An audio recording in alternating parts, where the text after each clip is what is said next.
O tema de hoje é pontos fundamentais para entender Deus, a criação e a sua obra.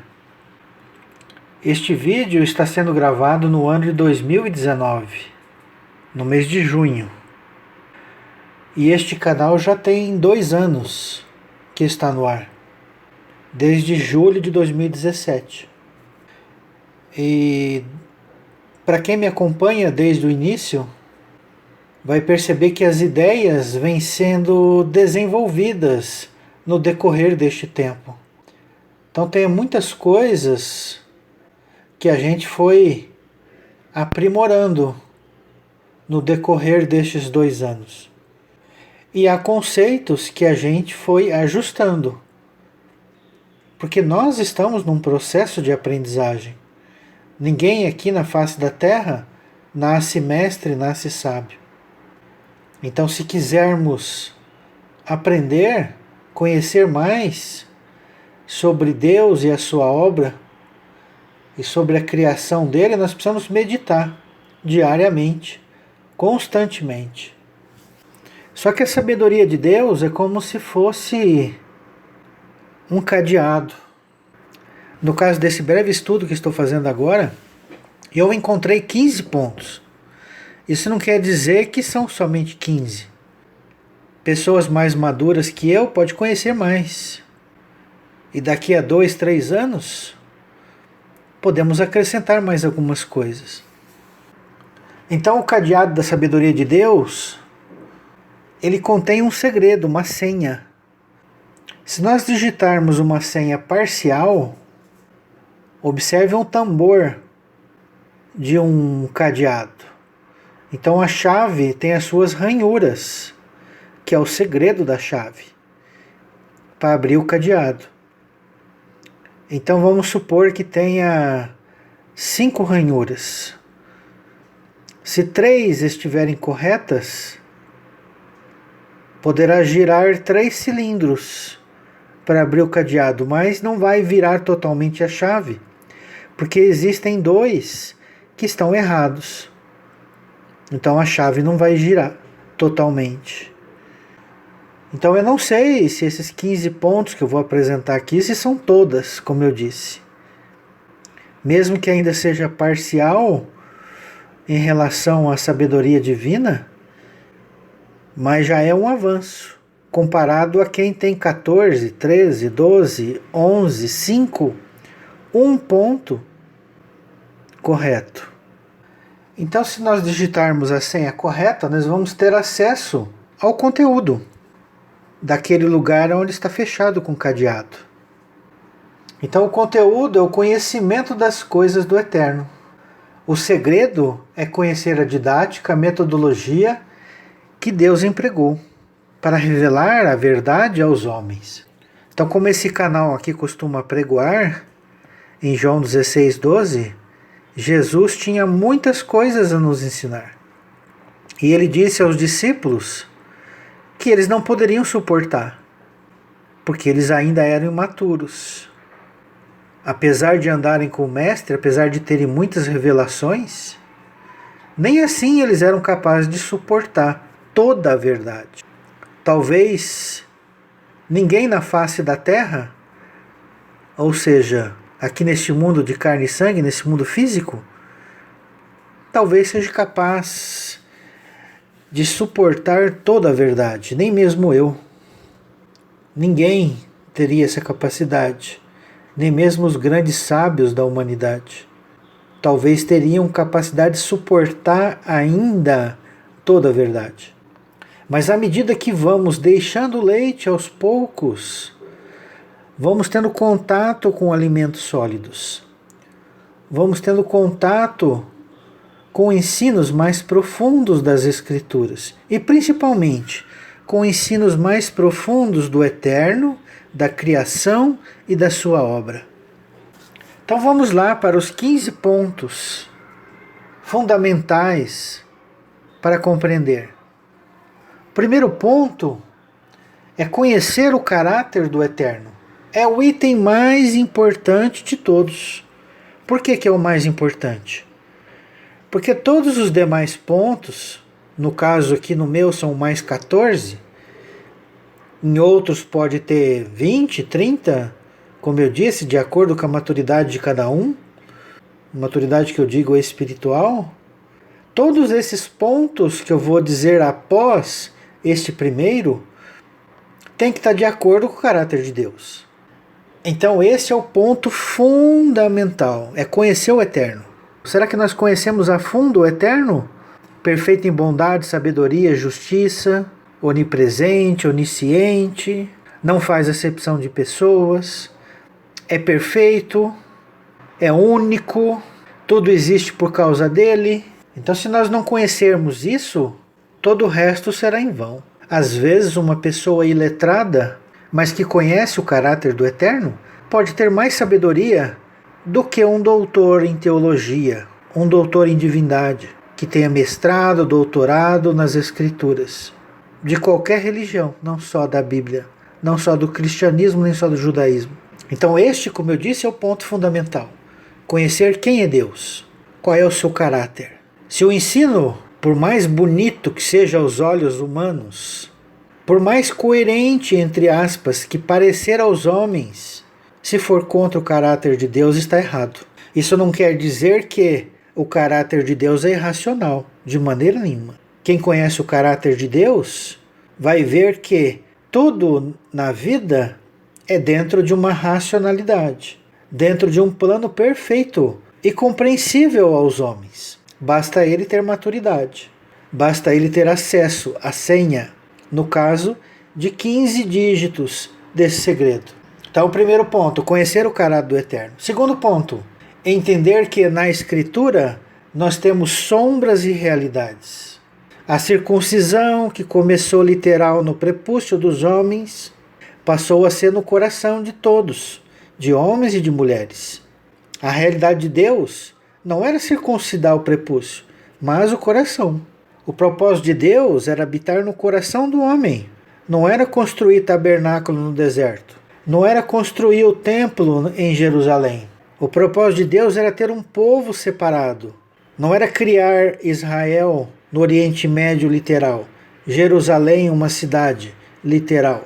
Foram necessárias durante o tempo de criança, de imaturidade, para que a gente pudesse compreender. Foi preciso um sacerdócio levítico, passado de pai para filho, dentro de uma linhagem sacerdotal, mas o verdadeiro sacerdócio é o de Melquisedeque, da qual o nosso único sacerdote é Yeshua, é Jesus. E dentre várias sombras e realidades nas Escrituras, aqui eu só numerei algumas, na descrição desse vídeo você vai encontrar vários estudos que pode ser útil para uma maior compreensão do que eu estou falando agora. A última sombra é o próprio Jesus. Ele é a sombra de Deus. Então muitos o consideram como Deus, mas ele é sombra do Eterno. Terceiro ponto, a revelação de Deus é progressiva. A lei, a graça, sobre o próprio Deus, o mundo espiritual e as demais coisas, elas são reveladas pouco a pouco na história da humanidade. Deus não passou o conceito pronto, logo de cara. Foi desenvolvendo no decorrer da humanidade. Quarto ponto, a Escritura contém símbolos, revelada por ela mesma. Árvores, profeticamente, são homens. As águas são povos, línguas e nações. Estrela são anjos, são igrejas, depende do contexto. Existem dezenas de símbolos nas Escrituras. A Escritura foi escrita em parábolas. Toda a Escritura é rica em parábolas. E é infantil e imaturo quem apenas olha o seu aspecto literal. Por exemplo, a criação, onde o ensino profundo não é no literal, é no espiritual, é em forma de parábola. Promulgarei enigmas e parábolas desde os dias da eternidade. Promulgarei enigmas e parábolas desde os dias de Quedem, do Oriente, da eternidade, dos tempos antigos. A Bíblia é um manual, reconheço isso, é um manual, mas é um manual para criança, porque todos nós, sem exceção, começamos como criança a lê-la, a tentar compreender os mistérios, as coisas de Deus. Então, como que você ensina uma criança? Você escrevendo no livro lá Física Quântica? É você escrevendo álgebra? Você escrevendo trigonometria? As leis da física? Ou para criança você vai começando a fazer historinhas, figuras de linguagem, para que à medida que aquela criança se torne adulta, mais madura, ela pega aquela mesma historinha e possa tirar dela ensinos profundos. Porque a historinha básica, o homem não consegue desvirtuá-la.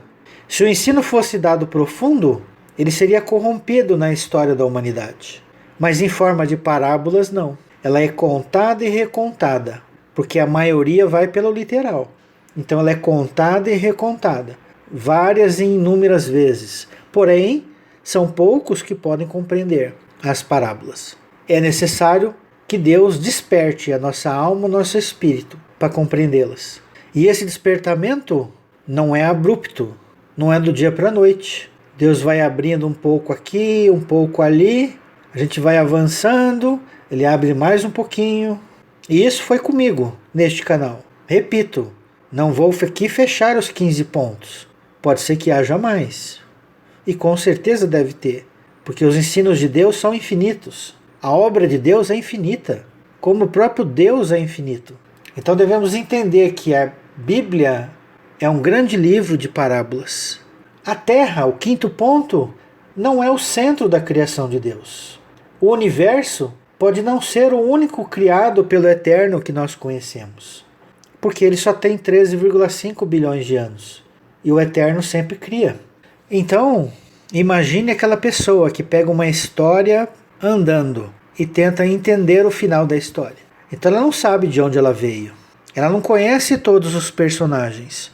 Ela pega a história com ela sendo contada da metade para frente. É isso que fazem as teologias. E quando eu falo teologia, teologia convencional, tradicional, do cristianismo, do judaísmo e de qualquer outra religião.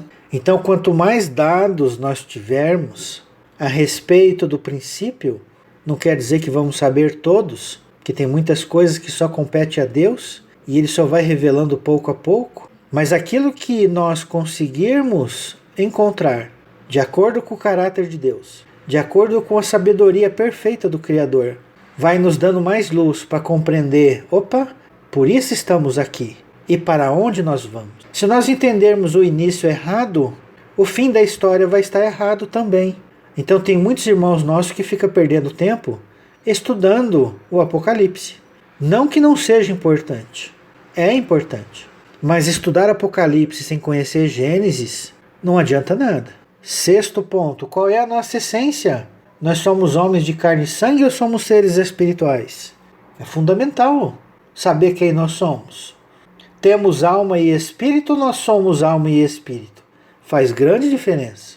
Nós somos os anjos, espíritos, os Elohim, porque Deus é Elohim.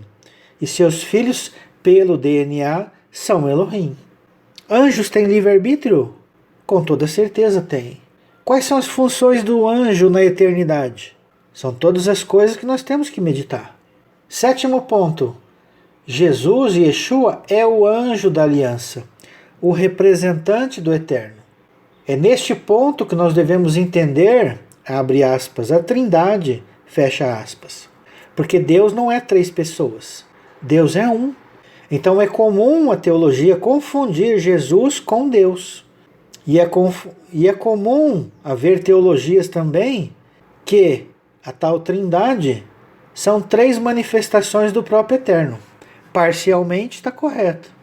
Mas nem o cristianismo e nem o judaísmo conseguem compreender em plenitude, se não entender que Jesus é o representante. Jesus é um anjo, o Filho unigênito é uma outra coisa. É o cargo, é a ocupação, é a sombra que Deus criou dele mesmo, do Eterno. E que incumbiu este anjo de representá-lo. Incumbiu esse anjo de realizar a obra na terra, em seu nome, no nome do Eterno. Por isso é que Jesus dizia, o ensino não é meu, mas daquele que me enviou. A vontade não é minha, mas daquele que me enviou. Quem amou o mundo? Foi Deus. Isso não quer dizer que Jesus também não amava o mundo. Mas Jesus é Jesus e Deus é Deus. São seres distintos. Como ele disse em João capítulo 10, quando o acusavam de ser Deus. Ele respondeu o quê? Não está escrito na vossa lei, sois deuses, sois Elohim? Somos todos filhos do Deus Altíssimo. Todos quer dizer os bons e os maus, os filhos pródigos e os filhos mais velhos.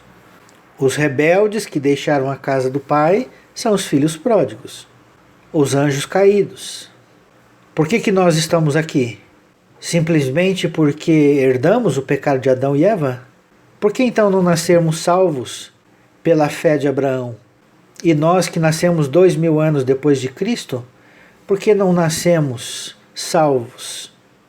Temos que lutar, ir à luta atrás da nossa salvação, porque a responsabilidade é pessoal. Estávamos mortos porque nós pecamos. Estamos salvos porque nós buscamos a salvação. Aí está a grande diferença. 8º ponto. A obra do Messias, ela é válida somente na terra? Anjos podem se arrepender? Como fica a obra messiânica nos demais mundos habitados? Se a terra não é o primeiro nem será o último mundo a ser criado, como vivem os irmãos nossos em outros mundos? Há ou não pecado? Há ou não necessidade de serem salvos? Há uma relação íntima entre esses mundos? Uma solidariedade entre esses mundos? 9º ponto. Juízo de Deus nos diversos mundos habitados. O que acontece com os ímpios da terra? São aniquilados para sempre? Isso vai de acordo com o caráter de Deus? Com o que Jesus ensinou? Perdoar 70 vezes 7 e amar os inimigos? E os ímpios de outros mundos habitados, para onde eles vão? 10º ponto. As religiões são tentativas de compreender e explicar a Deus, sua obra e seus propósitos. As religiões são como os 5 sentidos do ser humano. Há religiões que conseguem aprofundar mais os conceitos do eterno, outras menos. Mas sábio é aquele que consegue conciliar os 5 sentidos. Tirar o que, de bom, cada um dos 5 sentidos conseguiu descobrir do eterno. Ou seja, em outras palavras, sábio é quem tira os conceitos verdadeiros, de acordo com o caráter de Deus, de cada uma das religiões do planeta, e jogue fora todos os conceitos humanos existentes em todas as religiões. 11º ponto. A Bíblia contém a palavra de Deus, mas não é a palavra de Deus. O Alcorão e os demais livros religiosos do planeta, idem. Todos eles contêm a palavra de Deus. Uns mais, outros menos. Mas todos eles contêm a palavra de Deus. Mas nenhum deles, em sua totalidade, é a palavra de Deus.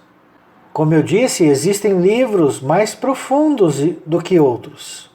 A Bíblia, eu reconheço, é um dos mais profundos. Porém, sem um entendimento espiritual, se tira poucos ensinos eternos dela. Por exemplo, Deus manda matar pessoas, crianças, animais? Deus sente ciúmes? Deus sente prazer no cheiro de animais mortos em sacrifícios? O apedrejamento de prostitutas, de filhos desobedientes? Foi isso que Jesus ensinou? Repito, se nós não entendermos por que foram colocados na Escritura, com que finalidade? Algumas proibições que nós temos na Escritura, com qual finalidade foi? Nós vamos desvirtuar a lei do Eterno. Querem reconstruir o 3º templo em Jerusalém. Para quê? Para voltar a sacrificar animais no templo? Para voltar ao sacerdócio levítico? Reparem, é dar o passo para trás. Porque Deus habita dentro do homem. Porque o sacrifício é no coração do homem. Deus sente prazer com sacrifício de animais? Deus habita em templos feitos por mãos humanas? Relembrando, a Bíblia é terrocêntrica. Ela foi escrita para nós que habitamos neste mundo. Nela não encontramos, pelo menos de forma explícita, a existência de vidas em outros mundos. Mas, para quem medita e conhece o caráter do Eterno, não é difícil. Se Deus é sábio, se Deus é todo-poderoso, se Deus age de forma racional, se Deus trabalha sempre, evidentemente que esse mundo aqui não é o único, não é o primeiro nem será o último. É muita ingenuidade as pessoas que creem somente na Terra como mundo habitado. Então existe um livro mais completo e profundo que Deus escreveu com o seu próprio dedo, a natureza. Nela contém todas as coisas se soubermos meditar, de dia e de noite. Todos os ensinos estão na natureza, disponíveis ao homem. 12º ponto. A pluralidade das existências corpóreas em corpos de carne e sangue. A vida única na carne, como apregoada pela teologia convencional, tradicional, não explica as anomalias da vida presente. Não explica as anomalias da vida do ser humano. E o que é pior, vai contra o próprio caráter do Eterno. Faz acepção de pessoas. Uns vivem mais, outros menos. Uns na saúde, outro na doença. Um antes de Cristo, outro depois de Cristo. Um no meio de um lar religioso, outro no meio de um lar de traficantes, de homens ímpios. Um vive 120 anos, o outro vive 5 anos, 3 meses, quem sabe morre no ventre materno. Uns nascem com a saúde perfeita, outros nascem deficientes mentais. Como é a salvação para cada um deles? Se há apenas, para a teologia tradicional, uma só oportunidade. É evidente que Deus está fazendo acepção de pessoas. É evidente que, nesta ótica, Deus é irracional. Então essa teoria por si só joga por terra o caráter de Deus. Então é muito mais lógico, coerente, crer que nós temos apenas uma única existência, como anjo, como espírito, mas que, como anjo e como espírito, passamos por várias experiências num corpo de carne e sangue. Ora na riqueza, ora na pobreza. Ora neste tempo, ora naquele tempo. Ora vivendo muitos dias, ora vivendo poucos dias. Ora como homem, ora como mulher. 13º ponto. Entendermos a diferença entre morte espiritual e morte física.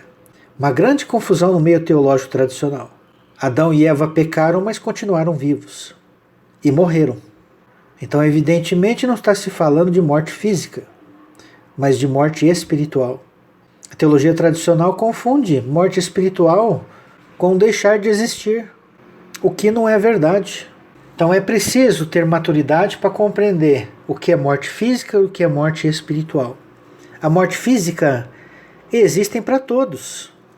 Da simples bactéria, do simples vírus, até as grandes obras como o Sol, os planetas, eles nascem, crescem e morrem. Os animais morrem, os peixes morrem, as aves morrem, o ser humano morre. Tudo no mundo físico existe um tempo determinado para a existência. Mas a nossa essência é eterna, é espiritual. É como anjo. Somos deuses. Estamos temporariamente vivendo na Terra. É como se Deus construísse uma enorme e infinita mansão e ficarmos presos somente no quarto de empregada, chamado planeta Terra. Então a nossa estada aqui, apesar de importante, apesar de necessária, durante um tempo da existência desse planeta, não sabemos quantos mil anos ainda haverá a Terra, ou milhões de anos, quem sabe. Mas um dia esse planeta terá fim. Mas a vida continua, porque nós somos seres espirituais. E se precisarmos passar por experiências carnais, será aqui ou será em outros lugares? O que muda? Muda apenas o endereço. Então esse deve ser o nosso entendimento. A Escritura fala da Terra? Fala. Repito, porque a Bíblia é terrocêntrica.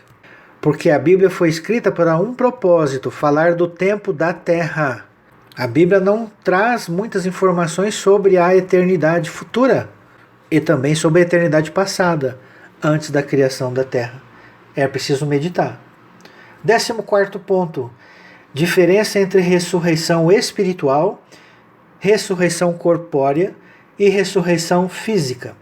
O que é ressurreição espiritual? É a pessoa nascer de novo, que é ensinado na teologia tradicional. Estávamos mortos em nossos delitos e pecado, e a graça nos salvou. O filho pródigo estava perdido, estava morto e reviveu, disse o pai. Foi ressuscitado. A ressurreição é corpórea, livro de Atos. Todos serão ressuscitados, os justos e os injustos. Deixaremos esse corpo de carne e sangue para nos revestirmos de um corpo espiritual, glorificado. Todos terão esse corpo glorificado. É como a lagarta e a borboleta. Ela rasteja penosamente sobre a terra.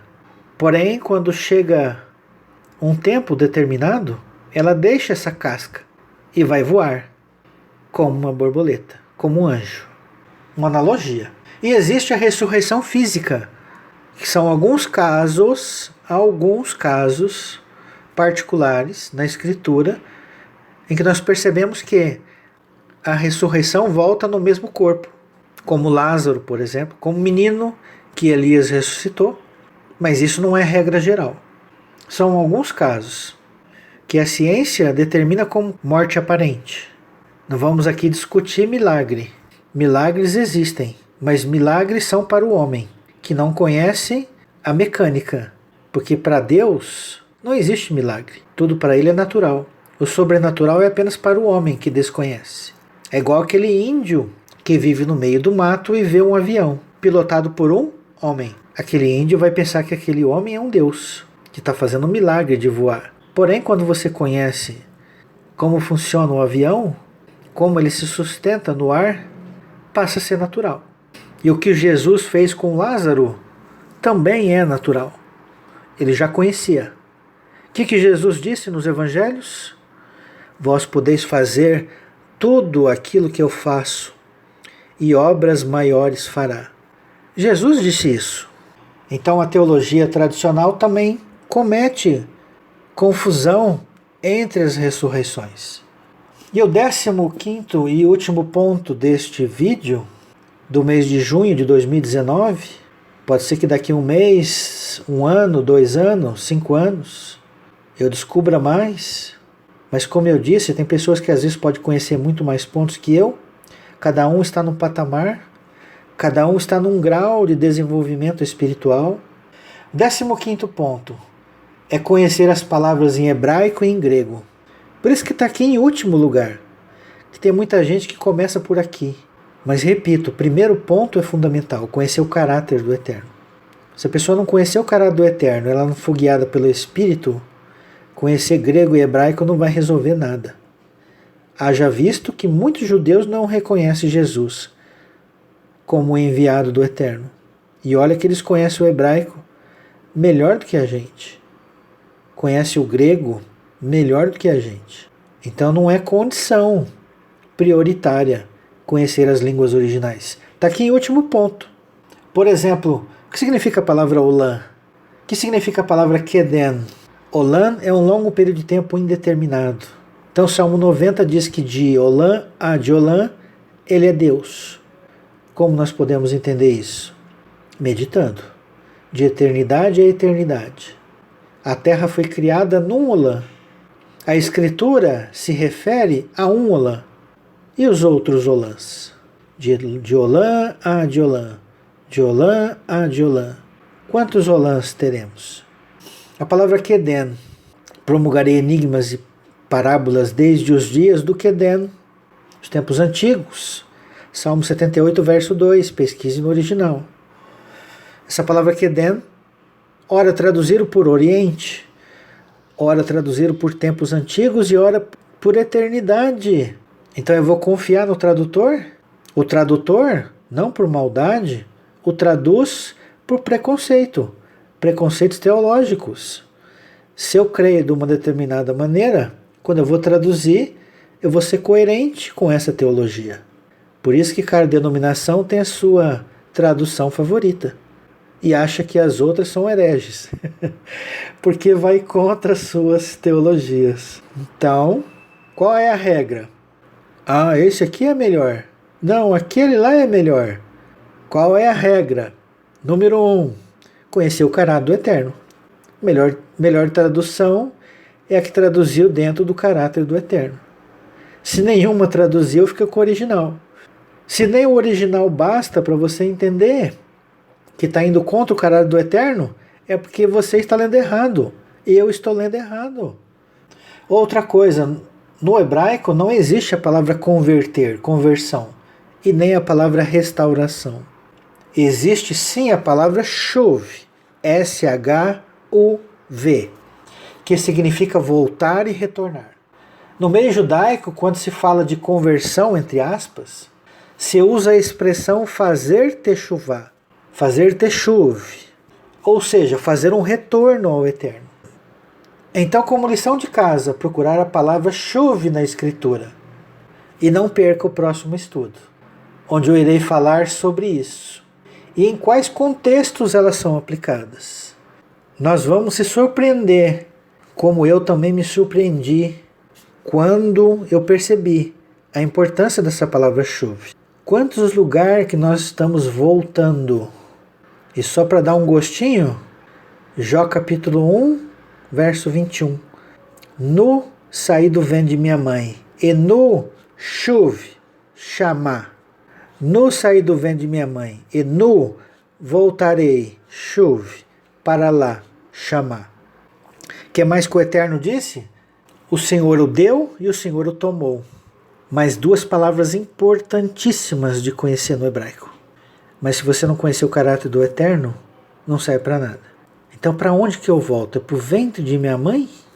Não perca o próximo estudo, que será postado em breve, assim que ele for finalizado.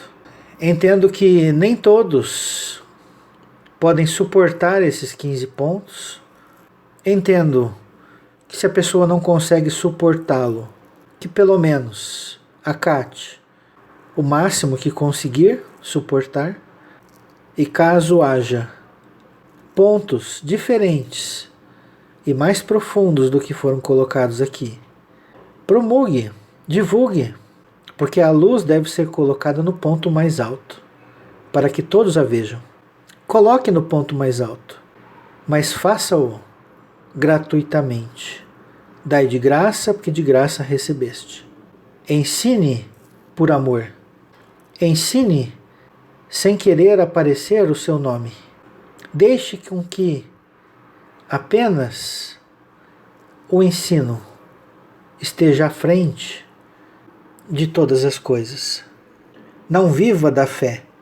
Arrume sustento pelas suas próprias pernas. E Deus nos capacita para isso. Então, como eu disse, todos esses pontos, eles estão aqui de uma maneira mais ampla nos demais estudos deste canal. Então, antes de jogar fora qualquer um desses pontos, analise. Coloque em comparação com o caráter do Eterno. Se estiver contrário, aí sim você descarta. Se existir um estudo, se existir uma teoria mais completa do que esta, inclusive pontos que estão faltando, que sejam acrescentados, que sejam explicados. Nós não podemos deixar as religiões como elas estão, todas elas engessadas. Escolha uma, está engessada. Escolha outra, está engessada. Por quê? Porque os seres humanos, o que eles fazem? Eles divinizam um livro, engessam um livro. E nós não podemos colocar nada além do livro. E na maioria das vezes, nada além da literalidade do escrito do livro, que é pior ainda. Então, se quisermos crescer, cresçamos com sabedoria. Podemos encontrar pelo caminho veneno? alimentos ruins? Podemos. Faz parte do processo de crescimento. Porém, a regra número 1 está indo contra o caráter do Eterno? Está indo contra a lógica divina da sua obra? Está indo contra a lógica dos pontos fundamentais e que já foram checados como verdadeiros? Tudo é uma somatória que passa primeiramente, como eu disse, pelo caráter do Eterno. Então não tenhamos medo em nos aventurar. Quem tem medo não cresce. Quem tem medo só vai beber a água que os outros beberem e vai dizer amém. Um abraço a todos e shalom, shalom.